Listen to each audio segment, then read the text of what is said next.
Fa nisy kosa ny fivoriana azon'ny be sy ny maro natrehana izay nitanterahana teo anivon'ny filan-kevitra ambony ny tetezamita tamin'ny tsy androany itsy isany nodiniana nandritra ny fotoana indrindra moa ny momba ny volavolan-dalàna sy sosikevitra lalàna maro samihafa ihany koa fa isan'ny bahan-toerana tao anatin'ny izany ny fandiniana ny lalàna mifeny fahabangan-toerana ho an'ny filoha izay ilatsaka ho fidiana. Arahantsika ary ny andinindin'izay tantery ny Lova Ramanantsoa.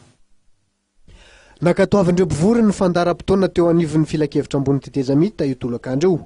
Isan'ny songadina nandritra ny fotoana no mikasika ny lalàna mifeny fahabangan-toerana ho an'ny filoha izay latsaka ho fidiana sy ny tsata mifehy ireo filoham-pirenena teo aloha.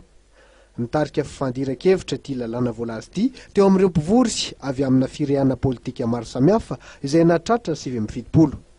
Tafiditra ao anatin'izany fandaharam-potoana nankatoavina tolakandro ihany koa ny tetikasa mikasika ny fanaovana volavolan-dalàna, ny fifanarahana iraisam-pirenena mikasika ny siramamy, ny fitovizan'ny lahy sy ny vavy eo amin'ny toerana ambony, ny famaritana ny famokarana sy fivarotana etanol avadika solika, ny fandiniana ny fifanarahana famatsim-bola amin'ny fampandrosoana ny faritra Menaby sy Melaky, ary ny fandiniana ny fanaraha-pamatsim-bola ny tetikasa Prosperera. Isan'ny nankatoavina nandritra ny fotoana ihany koa ny sosikevitra mikasika ny fihaonan'ny governemanta sy ny filan-kevitra ambony tetezamita izay ho tanterahana amin'ny alakamisy ho avy izao.